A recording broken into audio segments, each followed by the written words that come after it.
Hola, hola, ¿cómo están? Qué gusto nos da saludarlos. Yo soy Gustavo Goñi Y yo soy el Padre Monty. y como podrá darse cuenta, estamos muy adornados, estamos en Navidad, estamos festejando la Navidad y justamente de eso vamos a hablar el día de hoy. Comenzamos.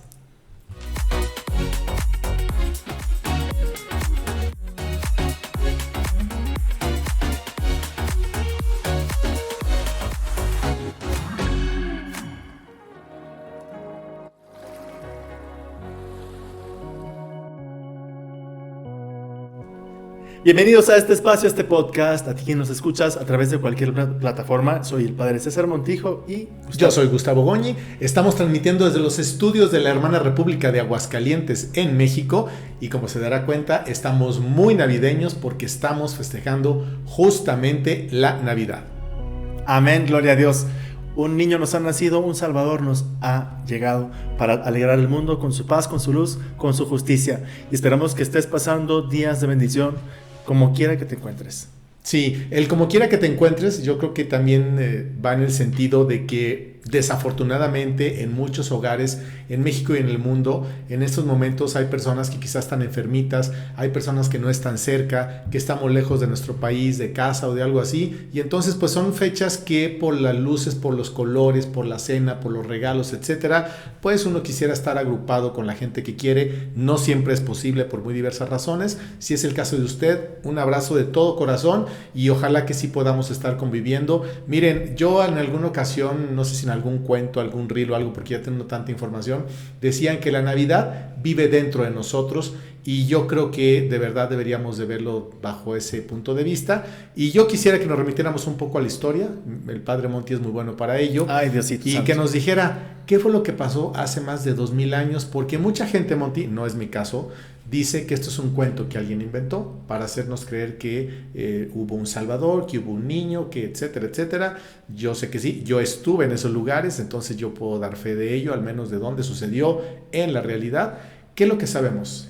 Lo que sabemos con total certeza histórica, no solamente porque la Biblia lo dice, sino también otras fuentes, es que Jesucristo es alguien que nació, que murió y resucitó. Es alguien que estuvo entre nosotros. Por eso la realidad histórica de Cristo es algo pues completamente indudable, incuestionable, para quien quiera un poquito informarse sobre esto. Ya lo que es la fecha de su nacimiento, Ahí hay unas diferencias, ¿no? es bien importante saber esto, porque muchas personas que atacan a la iglesia, al cristianismo en general, o a la iglesia católica, atacan diciendo que nosotros celebramos una fiesta pagana o una fiesta que no es religiosa, que el 25 de diciembre no es el día en que nació Jesucristo. ¿Y qué pasa? A ver, yo aquí tengo algunas dudas, porque A ver. inclusive yo estuve en el año 2019 en aquellos lugares.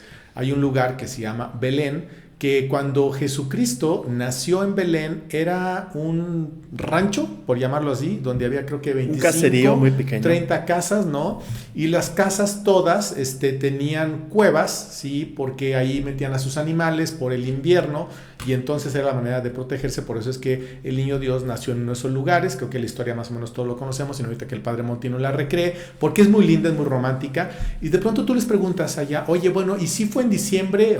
Tú dicen, mira, para nosotros fue entre diciembre y marzo. Es que para muchos, en lo que son los padres de la iglesia antigua, existe el significado, digamos ya, especial de la fecha en la que Cristo nació, pensando ya, digamos, no de una forma histórica, sino más bien simbólica, que la obra de Dios es perfecta. Por eso algunos piensan que Cristo murió y resucitó en la misma fecha en la que Él nació físicamente entre nosotros. Es bien importante saber que la Biblia no nos dice cuál es la fecha, Claro. pero sí nos habla de un tiempo concreto. Nos habla del tiempo del emperador de Tiberio, que pide que haya un censo, si no me equivoco. ¿No fue César, Herodes? perdón, César Augusto es el que pide que haya un censo. Ajá, Esto lo encontramos en capítulo 1 de Lucas, ok. cuando se cuenta, cuando se cuenta que fue proclamado un censo. Si quieren se lo leo directamente aquí de la palabra Sí, de sí, Dios, sí. aquí lo tengo en mi celular, que a ver, aquí viene el nacimiento. Miren, para que vean que nosotros, porque fíjense, hay alguien que me preguntó el otro día, que si nosotros preparábamos el podcast como tal, déjeme decirle, no preparamos nada, porque entonces por poco, sería muy poco a lo mejor, o sea, tenemos idea de cuál es el tema del que vamos a hablar, pero no es que, a ver, Monty, yo voy a decir esto y tú me preguntas esto y yo te contesto esto y te levantas un chiste, no, todo es totalmente en blanco, como va dándose, porque es la versión urbana contra la teológica. Bueno, es que más que todo porque este no es un podcast de estudio especializado, ni tampoco nuestra finalidad está aquí darte una clase de historia, ni educar a nadie, de ni ideologizar a nadie.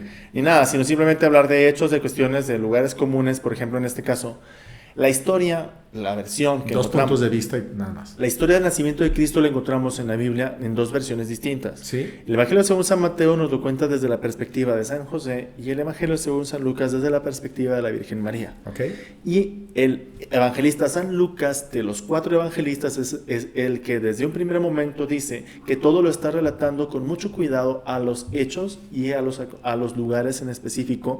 Y aquí él nos aclara en el capítulo 2 de San Lucas. Nada más como dato curioso, perdón la interrupción, los 4 evangelistas son Marcos, Mateo, Lucas y Juan. Ok, 2 estuvieron con Jesús que sí lo conocieron y 2 que fue por referencia, porque estaban cerca de Pedro y de Pablo. Sí, discípulos, así es, porque Marcos fue discípulo de Pedro y Lucas fue discípulo de Pablo. Aunque Lucas dice que fue a visitar a los testigos directos de estos acontecimientos. Y es muy probable para porque verificar. La Virgen María todavía vivía en ese tiempo cuando Lucas redacta su evangelio. Y aquí nos cuenta... Lucas era médico, ¿no? Sí, exacto. Y es muy probable que directamente la Virgen María le haya contado esto porque cuenta cosas que solamente ella sabía, como la Anunciación, por ejemplo. No suena medio raro, ¿no? Porque estamos hablando de la Virgen María, estamos hablando de la mamá del niño Dios y todo. Y es como decir, es que ve con mi tía María y tráele y pídele. Pero así era, porque realmente existieron, eran humanos. Entonces es muy válido decir, oye, Monty, sí es cierto, a ver, cuéntame cómo fue, ¿no? Y los 4, porque 2 se anduvieron y 2 no, 2 sí conocieron y 2 no, cuentan lo mismo, aunque con un poquito de diferencias o de datos, porque de pronto uno oye los evangelios y lo dices, chis, pues es que yo lo había escuchado de una manera diferente, ¿no? Pero es la misma historia, o sea, no se modifica, perdón. Y bueno, César Augusto es quien proclama un censo en toda Judea. Y en ese censo cada uno regresaba a su lugar de origen. Entonces, como José era de la tribu de David, ilústranos, ¿Judea era qué? Judea es lo que hoy pues comprende mucho de lo que es Palestina y el Estado de Israel. Que desafortunadamente ahorita en este momento, en el 2024 que estamos grabando, esto está en un conflicto muy doloroso, muy complicado. Entonces, eso era Judea. Y entonces había alguien que dijo, vamos a hacer un censo para saber cuántos somos. El INEGI de aquel entonces, por decirlo así. En el caso de México. Pero los censos eran algo que estaba penado por la ley de ¿Penado? Moisés. Sí, no se debía proclamar un censo. Incluso el rey David recibe un castigo divino por haber hecho un censo, porque es algo que... ¿Cómo por qué? Porque se nota que, bueno, es que los gobernadores hacían los censos para contar cuántas personas podían reclutar para la guerra. Era por fines bélicos y por fines de control demográfico. Okay. Entonces, por eso era algo que se veía muy mal. Pero era al final, mal visto. Era muy mal visto, más que todo en la mentalidad griega, pero en la mentalidad bíblica. El lugar de nacimiento de Cristo históricamente se le considera Belén. Y es interesante que uno de los evangelios, el Evangelio de San Juan, que no narra el nacimiento de Cristo, pero sí narra, digamos así, el origen de Jesucristo desde una perspectiva teológica, no histórica, diciendo que Jesús es el Hijo de Dios, el Verbo hecho carne. Ese evangelio en un punto hace un chiste local o un chiste interno, diciendo que a Jesús se le cuestionaba mucho. La gente que lo escuchaba diciendo, no puede ser el Mesías porque nació en Nazaret y sabemos que el Mesías nacerá en Belén. Entonces, porque este es Jesús de Nazaret, así se le conoce, Jesús de Nazaret. Lo que pasa es que ahí vivió y antes no había apellidos, entonces era si hubieras Gustavo de Palestina, si hubiera nacido en Palestina. Sí, entonces es interesante que también eso el evangelista San Juan lo comenta como una especie de chiste local o chiste para los que saben que Jesús nació. Oye, porque es real, no había apellidos, ¿no? Sí, efectivamente, era el lugar de donde tú procedías. Entonces, como los padres, la madre de Jesús es de Nazaret y vivió en Nazaret. Y era complicado, ¿no? Porque imagínate, si había 50 Marías en tu colonia, pues María... Bueno, pero María también la hija de... La hija, o el hijo de... Ajá, que fue como dicen que se fueron construyendo los apellidos, ¿no? Se construyeron los apellidos, porque Méndez... Ve por Pedro el del Monte. Sí, el del Monte, Montes, después, ¿no? Y así fueron saliendo. Y en el idioma, digamos, hispano, Pérez es el hijo de Pedro, Hernández el hijo de Hernando. Por las mezclas. Fernández de Fernando. Goñi de la realeza de Buckingham y algo así. No, eso es del País Vasco. Le siento mucho, baby, pero no. Pues sí, pero no de México. No se crean, yo soy más mexicano. Estoy aquí googleando que la letra de las calendas. de Navidad. ¿Sabes qué es la calenda de Navidad? He escuchado, pero para no regalar, tú explícanos. La calenda es un anuncio, un pregón que se canta o se proclama en la fiesta de Navidad en las misas de medianoche o en las misas de nocturnas. Y entonces aquí se habla de una cronología de cuándo nació Cristo. Y dice, miles de años después de que Dios creó el cielo y la tierra, miles y miles de años después de que creó al ser humano en su imagen y semejanza, 2000 años después de que Abraham, el padre de la fe, salió a la tierra en búsqueda de la tierra prometida, 1200 años desde que Moisés pasó por el Mar Rojo, 1000 años que David fue ungido como rey, 700 años después de que Israel fue deportado al exilio. O sea, hay toda una cronología. Entonces el tema del tiempo, de cuándo nació Jesucristo, es muy importante para nosotros porque Jesucristo realmente vivió entre nosotros y es una persona, no un personaje. Además, son muchas la ciencia, no estoy diciendo algo correcto, la arqueología y todo lo que existe, porque uno puede decir, bueno, es que son dichos que se fueron contando, pero pues es que así se contaba la historia anteriormente, ¿no? Alguien le pasaba la historia a alguien. Y yo, por ejemplo, cuando estuve allí en el 2019, cuando fui a Belén, obviamente Belén pues es una ciudad ya muy grande y con semáforos, un montón de cosas que no existían hace más de 2000 años, que estuvo Jesús como baby en aquel lugar donde nació, y yo me imaginaba algo totalmente distinto a lo que me encontré. Yo pensaba, o sea, evidentemente sobre la cueva donde nació el niño Dios hay una basílica, ¿no? Una basílica muy grande y todo, pero tú entras y vas caminando y caminando y caminando y caminando y de pronto te tienes que agachar de manera literal y entras así como, pues, como una cueva, ¿no? Y en donde hay una estrella con no sé cuántos picos se me fue ahorita, creo que 12 o algo así por las tribus de Israel, una cosa así, y entonces es ahí donde se dice que nació el lugar exacto donde estaba el pesebre, que era un bebedero de animales, donde nació el niño Dios. Y entonces yo, como soy muy metichito, ya después porque tienes que entrar así no como creo, súper rápido, no creo que sea muy metichito. Poquito, entonces pues ya te tomas la foto y grabas el video y tocas y te persinas y cada quien pasa los rosarios, lo que sea. Yo bien viví, yo me formé 2 veces y aparte fui un día donde no había gente más. Y lo me hice amigo de uno que tiene altas influencias ahí. Cuando vayamos, dijo que podemos entrar solititos, estar ahí en el momento, porque dicen que el niño Dios de pronto se revela, y yo sí lo creo. Ándale. Pero entonces yo caminé en un lugar donde no debía de caminar, ¿no? Y no porque estuviera prohibido, sino porque la gente pues iba siguiendo la ruta que te van diciendo. Y entonces yo vi que había como rocas, entonces meto la mano y alguien me explicó entre árabe, inglés y francés y español, no sé cuánto, que estaba recubierto lo que era la cueva original, donde está pues todo eso. Entonces yo siempre me remonto a la época y saqué las medidas y pues era un lugar pequeñito, realmente era como un establo, ¿no? Como un corralito donde estaban los animalitos y todo, y hay un lugar donde te dicen, aquí estaba el pesebre, o sea, el niño nació aquí, pero el pesebre estaba aquí, y ese pesebre está en un lugar de Roma, en alguna basílica o algo así. O sea, fue trasladado, sí, a una basílica. Ajá, por Santa Elena, me parece. No recuerdo ahora, sí, Santa Elena es... Ella descubrió todo aquello, los lugares importantes. Emperatriz, madre del emperador Constantino, que viaja, o pide, mejor dicho, que haya expediciones a Tierra Santa. Ella no fue para allá, que se hicieran expediciones de descubrimiento y de rescate de esos lugares. ¿No fue ella? Ella me parece que no fue personalmente. Pues parece que sí. Al menos cuando encontraron las cruces, que eran 3, que ella mandó traer un enfermo muy grave y que el que tocó la... Bueno, se han de contar muchas historias que a lo mejor se puede mezclar un poco la fantasía con la realidad. Yo realmente aquí no quiero meterme porque no he leído la historia como tal, pero a mí me parece que ella ordena las expediciones, no necesariamente fue para allá. Bueno, allá cuenta que viajar sí. De Roma para allá. Allá cuenta que sí, que iba todo un séquito, que la mandó obviamente su hijo, protegida y cuidada, ¿no? Para que pudiera ella dar fe de todo aquello, pero bueno, el punto no es saber si fue Santa Elena o no fue Santa Elena, sí, pero sí estuvieron en esos lugares. O sea, lo importante es que no solamente está la parte escrita de la Biblia y de otros testimonios también dentro de la Sagrada Escritura, sino fuera de ella, como por ejemplo el historiador Flavio Josefo, que es judío romano y que escribe la historia antigua del pueblo judío y que incluye en la época, digamos, ahí reciente, contemporánea suya, pues el evento de los seguidores de Cristo, que afirmaban que fue crucificado, que resucitó.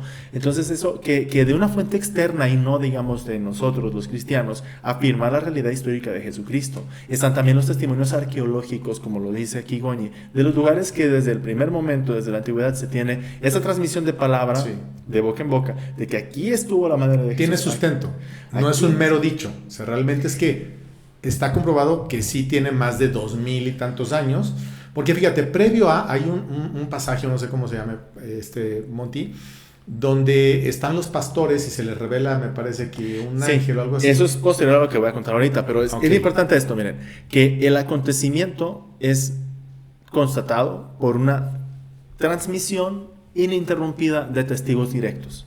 ¿Sí? Y eso se le llama la tradición. Y es un lema que prácticamente te lo memorizaste cuando fuiste a Tierra Santa, igual que todos los peregrinos. Según la tradición, aquí. Así lo cuentan.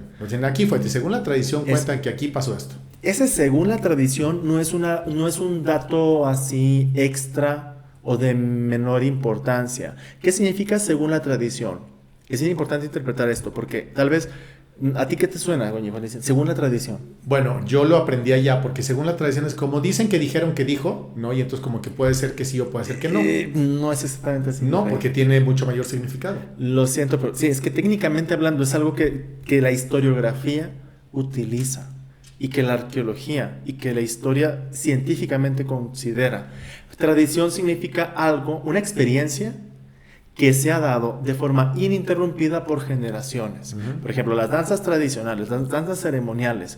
No hay un libro escrito de danzas en muchos pueblos. Hasta ahorita, por ejemplo, en tiempos modernos, gracias a esta maestra de Bellas Artes, ¿tú recuerdas ella? Que montó el Ballet Folclórico de México. Amalia Hernández. Amalia Hernández, efectivamente. Ella, por ejemplo, entre otros estudiosos de la época contemporánea, empiezan a documentar y empiezan a escribir qué es las danzas mexicanas originarias, folclóricas algunas, ya incluso de ese mestizaje cultural. Entonces, de forma ininterrumpida se han dado esas danzas. Y eso es por tradición. Tradición no significa opinión. Es bien importante que consideremos esto. Sí, a mí me quedó claro allá.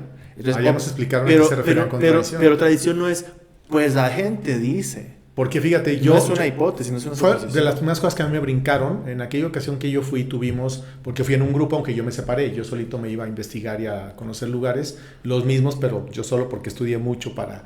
Es más, sabía más yo que los guías, y no es presunción, pero sí. Y el primer guía, mucho. que hablaba español, mexicano, pero judío, de hecho, hasta me decía, oye, tú te documentaste bien, tú sabes mucho. Le dije, sí me preparé porque era importante para mí por ser creyente y todo esto. Entonces... él siempre decía, según la tradición, aquí pasó tal cosa, y a mí me brincó. Le dije, oye, porque dije, claro, judío y tal. Me dijo, no, pero es que esto tiene un sustento. Exacto. No es una ocurrencia de alguien, sino que realmente está como verificado, por llamarlo así. Entonces, cuando tú escuchas que alguien dice, según la tradición, aquí nació Jesucristo, no significa que es según la opinión de alguien, ni que es un rumor. Según la tradición significa que ininterrumpidamente, desde el año 33, 34, que fue cuando Jesús subió a los cielos, la comunidad de creyentes ha visitado estos lugares llamados la tumba de Jesucristo, o en este caso, en el tema de la Navidad, el pesebre donde nació Jesucristo. Sí. Dos cosas importantes donde hacían énfasis, que a mí la verdad me llamó mucho la atención y fue un momento como místico, por llamarlo así, fue cuando fuimos al campo de los pastores, que es el lugar donde recibieron el aviso de los ángeles, ¿qué están haciendo aquí? Vayan, les ha nacido un salvador en tal y tal, y ubíquenlo con la luz, la estrella o lo que sea. Y entonces están las cuevas originales de aquella época, porque está comprobado de manera científica y arqueológica que efectivamente tienen más de 3,000 años o no sé cuántos, y entonces tenían la posibilidad de conocerlas y de verlas. De hecho, ahí tuvimos una misa con un padre polaco, pero Goñi, como es muy metichón, yo me zafé poquito y entonces empecé a caminar, me metí a un lugar donde decía que no pasaras y yo me pasé y acabé dentro de una cueva. Creo que hasta grabé un video. Puros malos ejemplos de... Y yo siempre usted hágalo, ¿no? Es la forma de conocer.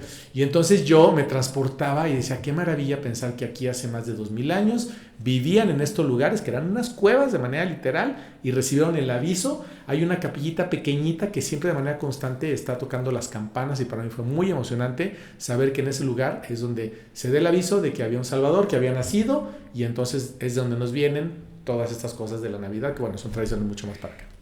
Es importante esto porque junto al hecho que ocurrió, existe una transmisión y una interpretación de los hechos. Uh-huh.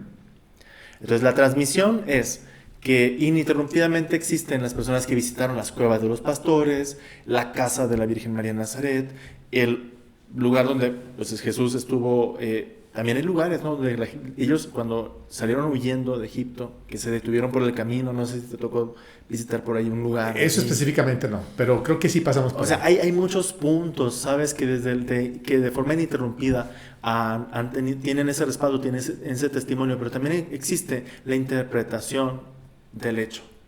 Entonces, en la interpretación del hecho encontramos ya cómo te lo cuentan los apóstoles, cómo te lo cuentan los evangelistas. Entonces es bien importante ver cómo hay, en este caso, un paralelismo entre el nacimiento de Cristo y la resurrección de Cristo, que los padres de la iglesia antigua consideran. Cristo nació en una cueva y fue envuelto en pañales, que son lienzos blancos, y Cristo murió y fue sepultado en una cueva envuelto en esa mortaja.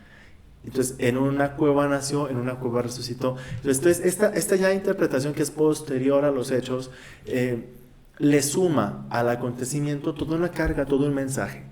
Entonces, para nosotros la Navidad no solamente es conmemorar el nacimiento de Cristo, es conmemorar nuestra salvación, reconocer en nosotros la posibilidad de ser hijos de Dios, porque el Hijo de Dios se hizo humano, los seres humanos podemos también ser hijos de Dios. Y ese es el mensaje central del misterio del nacimiento de Cristo. Claro, y de lo que envuelve la Navidad, porque todo es importante en Tierra Santa, pero no solamente para la cultura cristiana o católica, porque un dato, curiosamente, el catolicismo es muy poco, es como un 3% en aquellas tierras y uno pensaría que es más. Hay muchísimas peregrinaciones y pues le daba el sustento a aquella región. Ahorita desafortunadamente desde la pandemia para acá no ha sido posible, de hecho prácticamente han quebrado muchos negocios. Y más desde el conflicto. Porque pues curiosamente lo que más se vendían eran artículos religiosos católicos, ¿no? Rosarios y etcétera, etcétera. Pero los lugares, digamos, emblemáticos, ¿no? Siempre te dicen es Belén,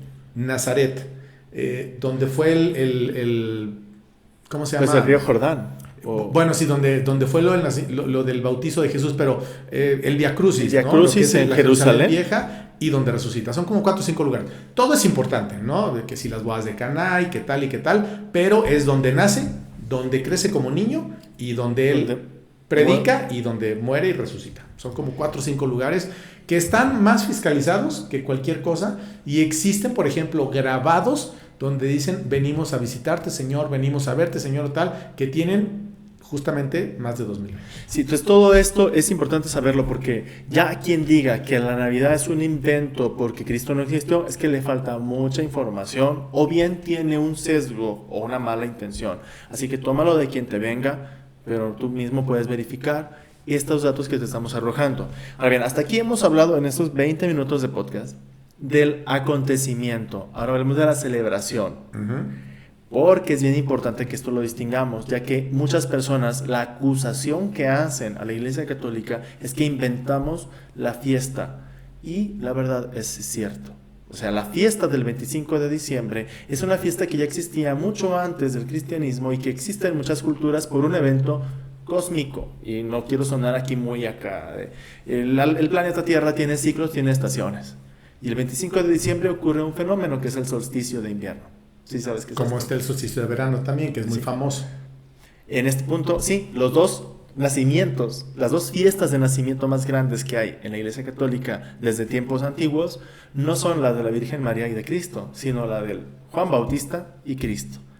Y esas fiestas en el calendario católico y cristiano se colocan justamente el nacimiento de Juan Bautista el 25 de junio, 6 meses antes que el 25 de diciembre, el nacimiento de Cristo.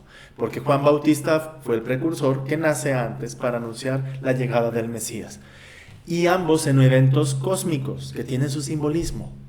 El solsticio de verano, el nacimiento de Juan Bautista es el día más largo del año. Es el día donde tiene más horas de sol. Pero a partir de ese día, el 26 de junio, el sol comienza a disminuir. Hasta que lleguemos al invierno en Occidente y el hemisferio norte.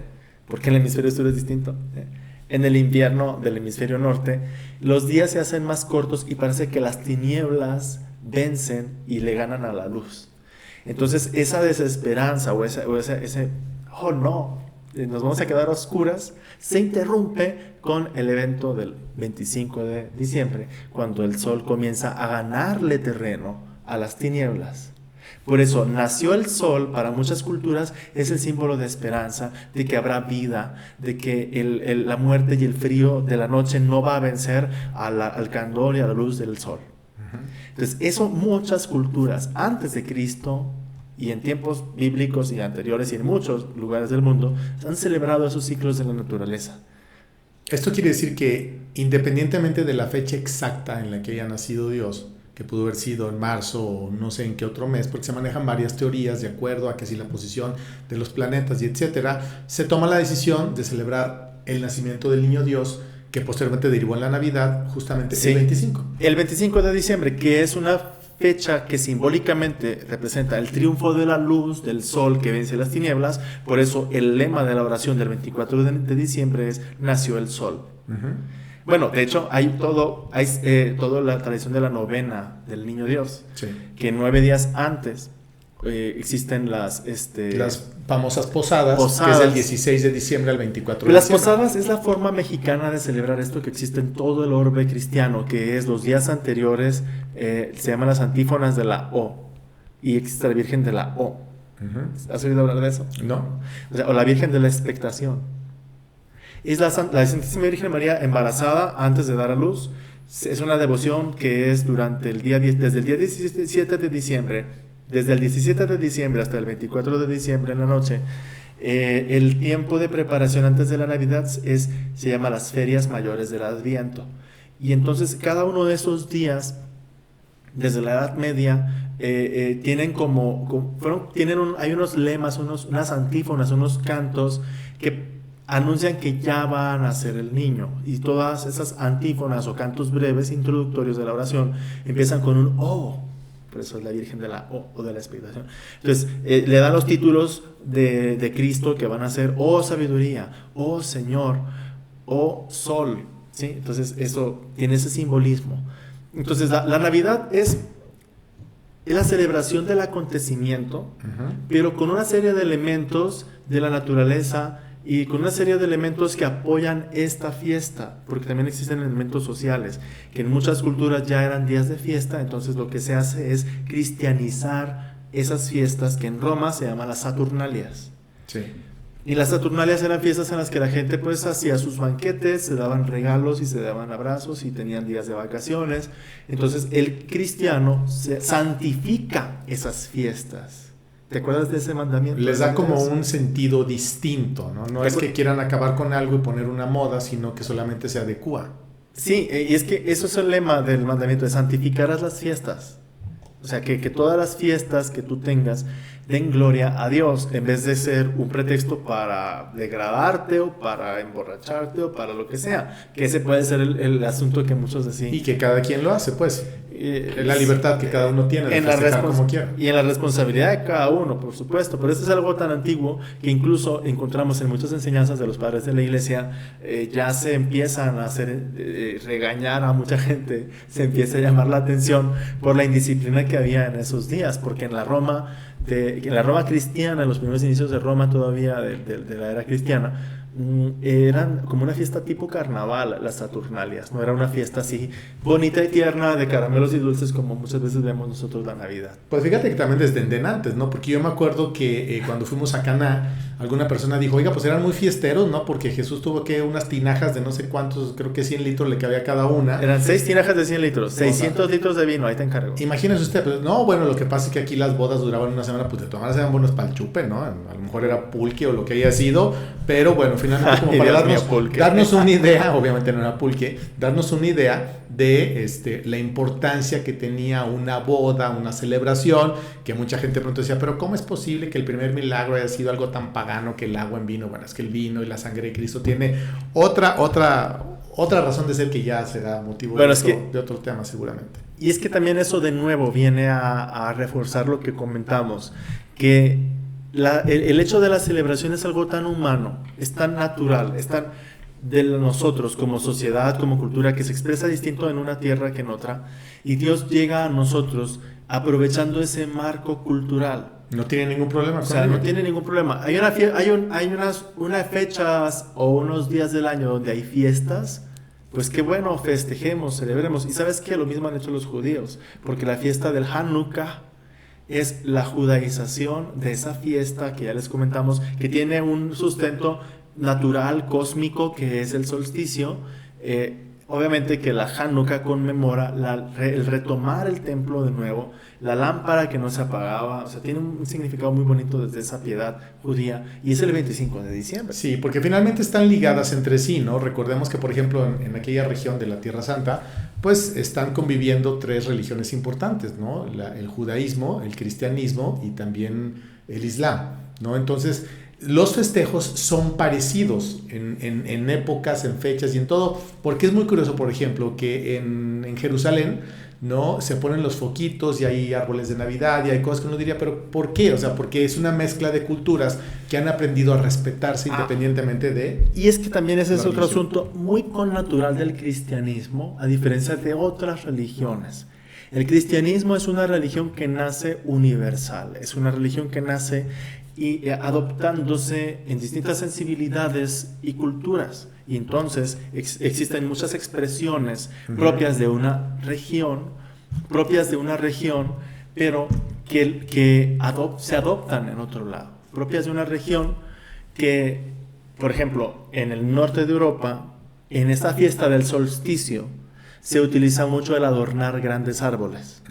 Y adornarlos con lámparas y con guirnaldas y con todas estas cosas. Alguien puede decir, oye, que el arbolito es algo pagano, ¿por qué lo usa? ¿Por qué ponerlo en la iglesia si es un símbolo no cristiano? Es cierto, es un símbolo originalmente no cristiano, pero es un símbolo de las fiestas de invierno, que nosotros ya santificamos, que nosotros ya le dimos un sentido y un propósito de festejar, en este caso, el nacimiento de Cristo. Claro, que es algo que no es poca cosa, porque estamos hablando del cumpleaños, del nacimiento del niño Dios.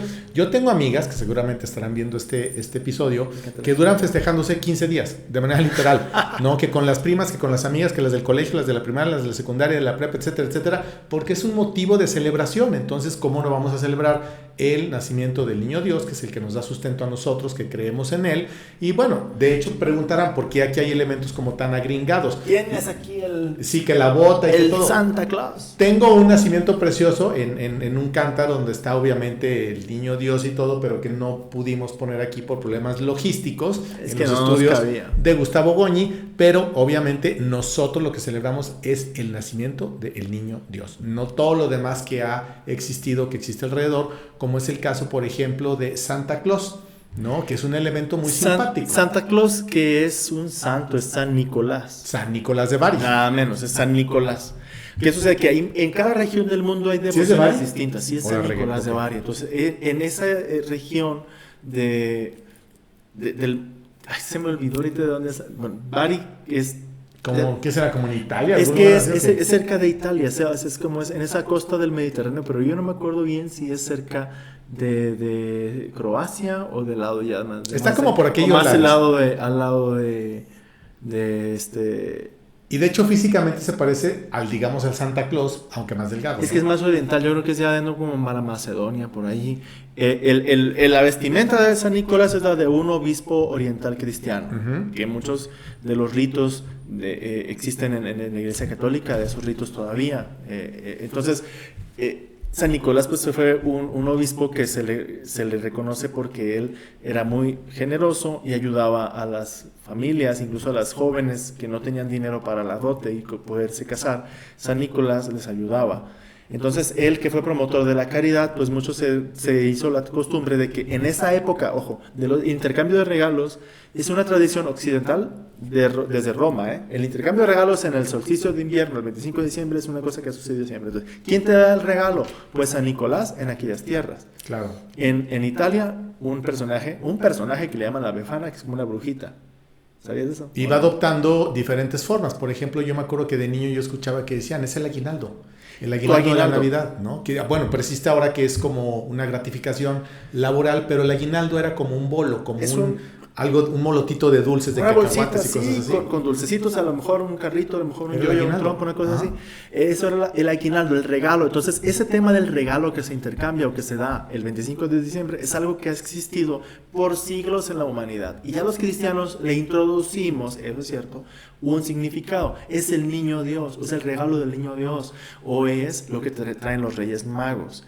Que ahí también encontramos una diferencia cultural bien interesante, porque en el Oriente cristiano, me refiero a los países como Asia Menor, Grecia, Rusia, Estonia, Croacia, Rumania, todos esos lugares, se celebra mucho más la fiesta de la llamada Epifanía del Señor, que es el 6 de enero, más o menos, a veces cambia de fecha. Como es el caso, por ejemplo, en la geografía de México, que en la Ciudad de México ellos celebran la Navidad, pero pues como un acontecimiento, sí, del nacimiento del Niño Dios, pero los regalos los traen los Reyes Magos, sí, de la Ciudad de México. Entonces, eso tiene una influencia más del... Yo no sé de dónde, si fue directamente por España, ya que nosotros fuimos evangelizados por los españoles, y allí las tradiciones mozárabes del rito gótico incluyen mucho esa importancia central de la Epifanía del Señor, por contraste de la iglesia romana, donde existe la fiesta de la Saturnalia del 25 de diciembre, entonces los regalos son el 25 de diciembre. Ahora, hablando un poquito ya de la parte romántica y linda, que es por ejemplo el tema del nacimiento, se dice que fue San Francisco de Asís el que comenzó con esa tradición, sí, que es preciosa. Entre los ornamentos que hay para que tu casa tenga signos de fiesta, de Navidad, de Christmas, de nacimiento de Cristo, es Christmas significa la misa de Cristo, ¿no? En inglés. Sí, sí, sí. Más un nombre más explícitamente religioso no puede haber. Claro. Christmas.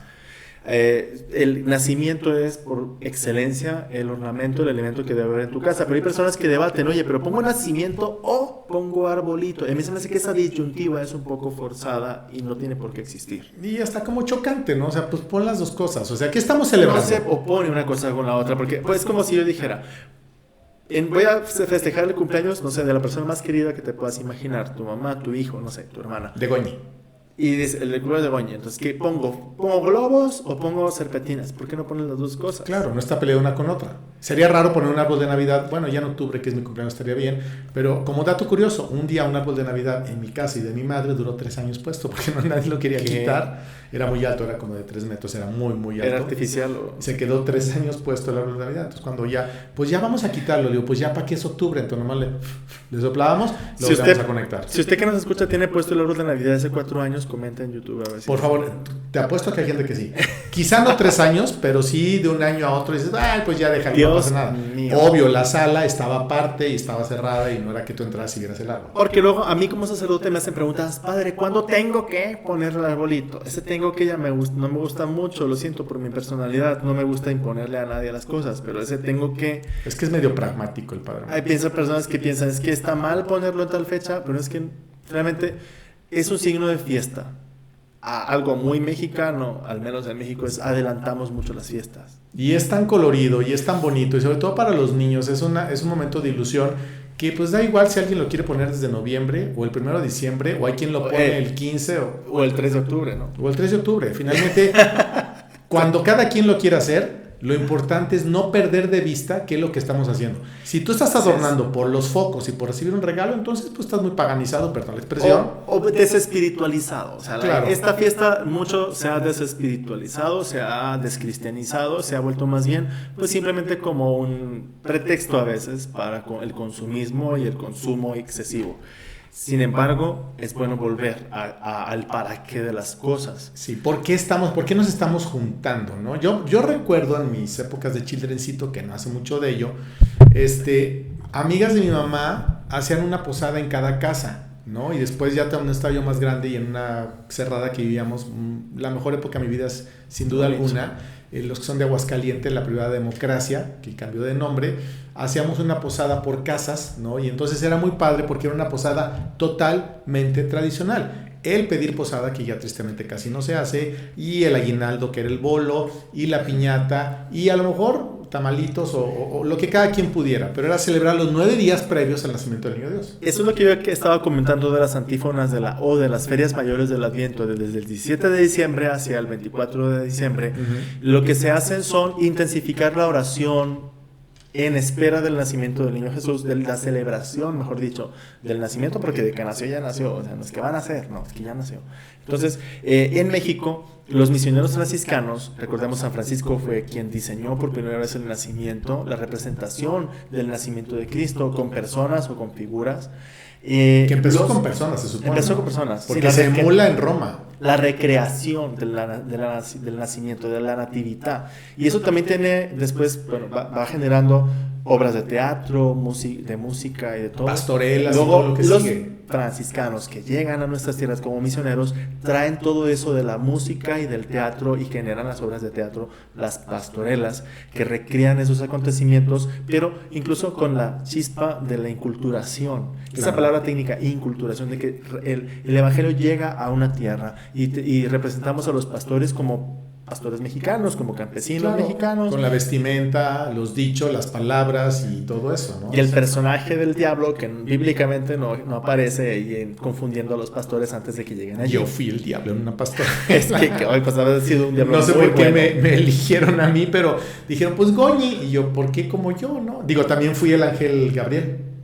En otra pastorela. Sí, seguramente caíste de ángel. Cuando era chiquito, ¿no? Estaba yo con mis rizos, porque sí tenía el pelo muy güerito y todo.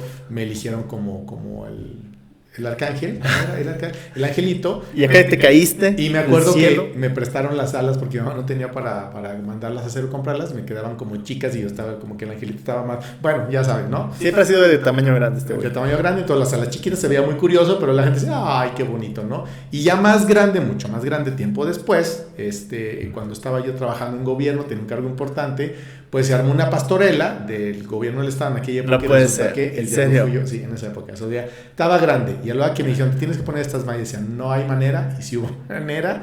Y no es por nada, pero ¿sabe quién se llevó el Oscar en esa pastorela? Pero es que siempre en las pastorelas el personaje principal es el diablo. ¿Por qué te Era curioso. O sea, perdí, pero gané. O sea, porque el aplauso me lo llevé. Ganó el niño Dios, obviamente. Pero ¿cuál perdí? Todo el mundo sabemos en México que vamos a la pastora a reírnos de las ocurrencias del diablo. O sea, perdí, digamos, en la teatralización del momento tan importante, pero gané porque a la hora que iba saliendo todos a que la gente le diera el aplauso, a la hora que salió el chamuquín, o sea, yo, aquello era apoteósico. Eso siempre pasa en todas las pastorelas, y de hecho por eso yo empecé a escribir pastorelas en el seminario, donde el diablo no tenía un papel tan protagónico. No tenía. O sea, al menos el más gracioso no era el diablo. Tenía sus chistes, tenía sus cosas, pero el más gracioso era o uno de los pastores, o un ángel, o incluso en una de las pastorelas San José se llevaba la obra. Tenía que ser Monti, obvio. Porque en todas el contrario siempre es y yo siempre he dicho eso, ¿por qué tenemos que ir a ver al diablo en la obra de que es de Dios? Pero siempre ganaba Dios, porque al chamuco siempre le iba mal. Pero toda la obra, el entretenimiento era eso. ¿Y sabes a qué se debe? Al gran respeto que le tenemos, obviamente, a las figuras de los santos, como la Virgen María, San José, a los pastores y también a los ángeles. Sí, pero... Por eso no nos reímos de... Pero la verdad es que era muy bonito. Creo que la tradición ha ido perdiéndose mucho. Algunos lugares hacen esfuerzos. Y de pronto también... Hay que decirlo, se han vulgarizado mucho las pastorelas. Eso es cierto. En algunos lugares ya sí se pasan y no tiene nada de bíblico, ni tiene nada de agradable, ni de bonito. A mí me gusta mucho ver, aquí en Aguascalientes, en su casa, vivo en el centro histórico, hay muchas escuelas. Y sacan a los chiquitos cuando están personificados, no disfrazados, personificados. Y es tan lindo verlos de angelitos, verlos de... Porque es muy padre, ¿no? Y los papás se les cae la baba literalmente viendo a sus niños.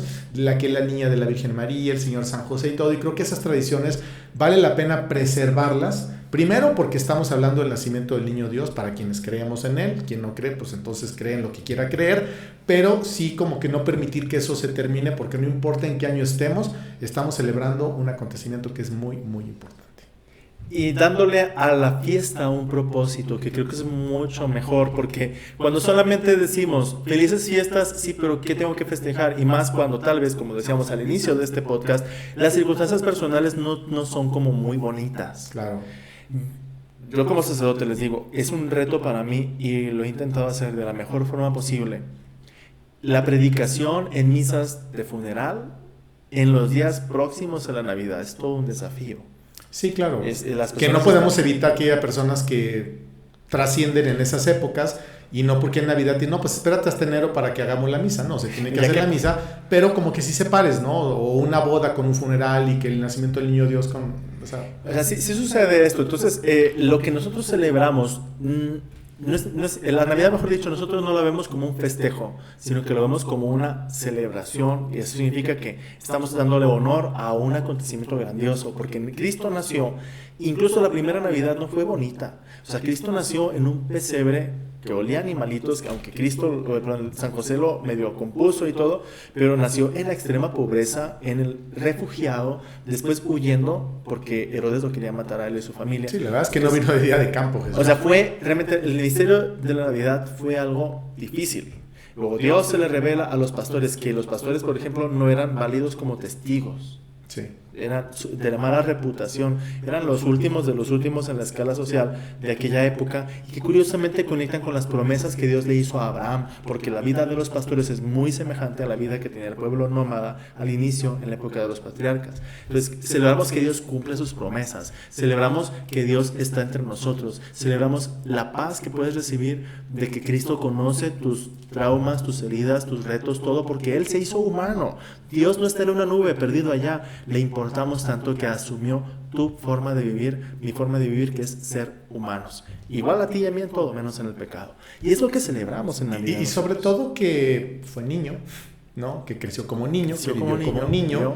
Cuando tú vas a Nazaret, donde la tradición nos cuenta que fue la casa de la Sagrada Familia, entonces tú ves aquellos pasillos y yo de verdad me remontaba y me imaginaba al niño childrencito, ¿no? Corriendo y jugando con una pelota o con lo que había jugado con aquellos elementos, y te explicaban, en esas épocas aquí había 25 casas, ¿no? ¿Y cómo sabe? No falta la señora, ¿no? Que trae así su Biblia y con el lente y así. ¿Y cómo sabemos que aquí, que a qué horas? Y entonces le explicaba, ¿no? Con mucha paciencia el guía, que fue muy bueno porque otros eran pésimos, y te decían, mire, por esto y por esto y por esto, por la ecología y tal y tal y tal. Ok, entonces te dejaban ya como satisfecho.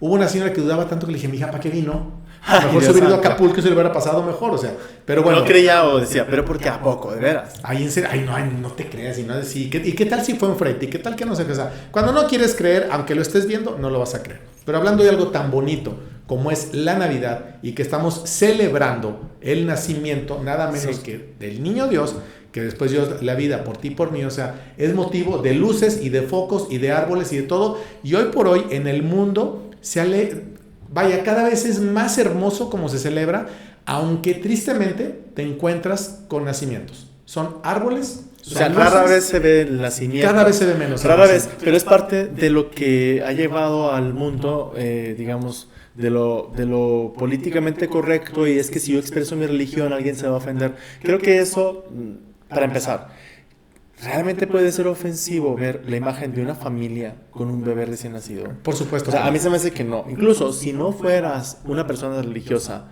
yo escuché incluso eso de un ateo. Escuché en un reel de alguien que decía, yo celebro la Navidad y le digo a todo el mundo feliz Navidad, y se ríen de mí diciendo, ay, pero tú que eres ateo, ¿por qué feliz Navidad? Y les digo, oye, qué cosa más hermosa que se vea el nacimiento de una persona, de un ser humano, de alguien que incluso te dice que tú puedes ser como Él. Sí. Porque te vas a decir tú, o sea, los que somos imitadores de Cristo. Entonces él decía, lo que se celebra en Navidad, el significado es muy bonito. Es celebrar finalmente la vida, ¿no? Así como tú celebras tu cumpleaños, hay quien lo celebra más, quien lo celebra menos, pero es estar celebrando justamente la vida. Y hay un dato, por ejemplo, aquí en Aguascalientes hace algunos años hubo un intento, ¿no? De los que están en contra de todo y a favor de nada, porque me parece que esto es ya como mezquino, ¿no? Porque estás metiendo con la ilusión de los niños, pensando en los niños. Quizá los más grandecitos ya podemos razonar de una manera distinta. Quiso imponer una ley en la que se prohibiera que hubiera temas religiosos en los adornos navideños. Y fue tal la indignación y el enojo de la gente que tuvieron que echarlo para atrás. Y hoy por hoy ¿No tú sigues viendo... ¿No quemaron el árbol? No. Hubo lugares donde quemaron el árbol. Sí, no, pero deja tú el árbol. No quería que hubiera elementos que fueran ni San José, ni la Virgen, ni el niño. O sea, que no existieran. Que pusieras un becerro, una vaca, lo que tú quieras, Santa Claus o lo que sea, pero nada que pudiera malinterpretarse. Y es que ese es el punto. O sea, las fiestas de invierno hay que entenderlo. Como decíamos hace un momento, ¿pongo a Santo Claus o pongo al niño Dios? Es que no tienes por qué poner peleadas las cosas. Tú celebras a Jesús. Ahora, ¿qué elementos de fiesta hay en tu cultura, en tu idiosincrasia? ¿Qué elementos de fiesta vas a colocar? Eso depende de cada país, son de cada distintos y de las modas que existen. Familias, regiones y todo. Comentábamos San Nicolás. O sea, San Nicolás no es el Santo Claus de color rojo que inventó una empresa, una marca de bebidas. Que sí, le salió, le atinaron y hasta nuestros días continúa.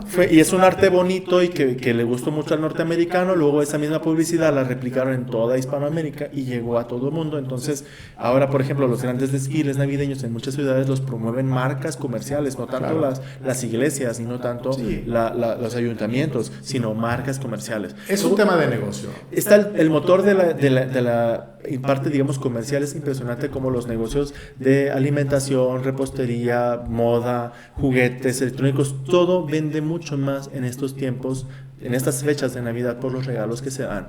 Entonces, eso no podemos ir como...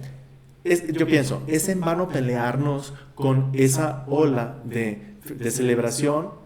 Más bien hay que proponer darle sentido a la celebración y obviamente evitar los excesos o las cosas fuera de lugar de lo que es nuestros criterios, de lo que va conforme al plan de Dios. No vale la pena perder energía en esas cosas. Yo dejé de pelearme desde hace mucho tiempo. Hay gente que es anti-Santo Claus, por ejemplo, anti-Papá Noel. Hay gente que es anti-todo. Pues es anti-todo y hay que entender que probablemente hay heridas emocionales ahí que traen que por eso hay tanta reticencia a las celebraciones o algo que es el día de la madre, el día del maestro, el día del perro, el día del gato. Yo fíjate que lo que opino es que ha faltado evangelización, ha faltado que nosotros también hagamos bonito y atractivo la celebración de la Navidad como hicieron al inicio de la evangelización en México los grandes misioneros y misioneras que trajeron a nosotros las pastorelas, los villancicos, las canciones de Navidad que hablan del nacimiento del niño de Dios.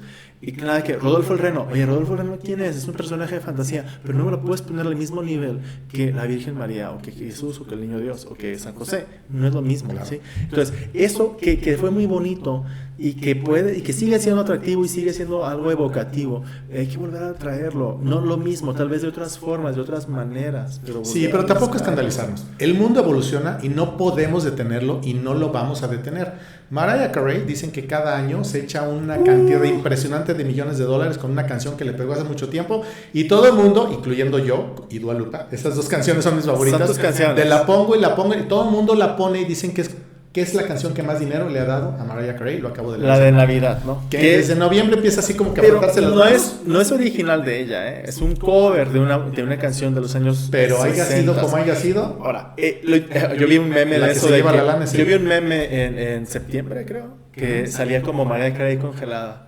Entonces como que ya se está descongelando, decían. ¿Por qué? Porque es algo que pegó. Entonces, a mí, de verdad, si hay una casa que tiene 5 árboles o uno de 10 metros o no sé qué, a mí sí me gusta mucho ubicar el tema de, por ejemplo, a mi madre le encantaba Santa Claus, pero en mi casa había mínimo 4 nacimientos. Por donde pasabas había un nacimiento, porque para mi mamá lo importante era el nacimiento del niño Dios.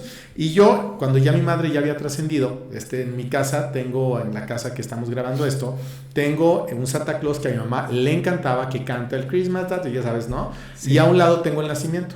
Y entonces yo grabé un día, ¿no? Para compartirlo en las redes, y ya sabes, no faltó la pagana.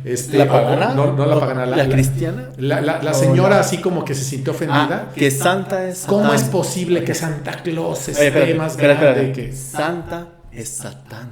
No. O sea, letras. Y así, es de rojo. Y le dije, miren, Santa Claus le está cantando al niño Dios, el tributo es para el niño Dios. No volteé a ver a Santa Claus en el video, dije, no lo voy a editar, porque yo no tengo ningún problema. Este es un tema de culturas, es un tema de tiempos y de circunstancias. Hay un video hermoso que sacaron, no me acuerdo hace cuántos años, como hace poco, como 4 o 5 años, además hace mucho, sale el nacimiento del niño Dios en un pueblo. Y llega Papá Noel y se pone de rodillas. Claro. Yo lloré cuando vi ese video. Sí. Es muy emocionó mucho. Digo, cada quien, ¿no? Como ya lo dijo Monty, es por regiones, por continentes, por momentos, por circunstancias. Y de verdad lo que menos debemos de hacer es estarnos peleando en estos momentos. El mundo está muy convulsionado, sí. Hay muchas guerras, hay muchos problemas complicados, como por si pones el árbol o no pones el árbol, o crees en Santa Claus o crees en el Niño Dios. Cada uno está en su libertad de hacerlo. Lo importante es que es una época preciosa, que hay que vivirla llena de luz, llena de color y llena de esperanza. Vivirla desde lo que nos une como cristianos, vivirla desde lo que nos une como seres humanos, porque otras regiones y religiones tienen también sus festejos. Claro. En estos días sí desearles a todos paz, como los ángeles cantaron, gloria a Dios en el cielo y en la tierra paz a los hombres de buena voluntad. Y que por favor los elementos tan varios y variopintos y diversos de cada región los vivamos con devoción al centro de la fiesta que es nuestro Rey, Cristo el que nació. Y sobre todo si tenemos la posibilidad de vivirlo, de cenar y de todo, qué bonito y qué padre, pero pensemos que muy cerca de nosotros un familiar, un amigo, un vecino puede estar solito, puede estar solita y puede marcar una diferencia, que le compremos un regalo o que tú de tu closet encuentres algo que valga la pena, que lo laves, que lo metas en un forro, que le pongas un moñito y que se lo lleves a alguien que a lo mejor le puede cambiar ese día, esa noche, un poquito, una cena, un lonche, un abrazo. Puede significar algo porque de verdad es muy muy bonito cuando tú recibes algo y cuando menos crees que lo mereces recibir o que estás pasando por una situación muy complicada y alguien llegue y te diga, oye, te traje un pastel, te traje un regalito o para tu mami o algo, es maravilloso y creo que en la pandemia nos enseñó a vivir o a convivir de una manera diferente. Y pues bueno, la verdad yo creo que tanto Monty como yo lo que queremos es que en todos los hogares exista armonía, exista paz, exista salud y lo que podamos cenar, si son unos tamalitos, si es un pavo, si es lo que cada quien quiera, hay que disfrutarlo y pensar que hay personas que a lo mejor podemos ayudarles con algún presente, con alguna cena, con algún aguinaldo y por supuesto pues ir al servicio religioso, porque creo que para mí y para todos es lo más importante. Como lo subrayas, Goñi, y para concluir este podcast, la Navidad pienso que es una gran oportunidad para vivir tu fe, para vivir tu esperanza, para vivir la caridad. Es correcto. Y de parte del podcast de Monty Goñi, les deseamos una muy, muy feliz Navidad. Bendiciones para todos siempre. Y recuerden que entre el cielo y el suelo está Dios. Y en Navidad más. Nos vemos la próxima.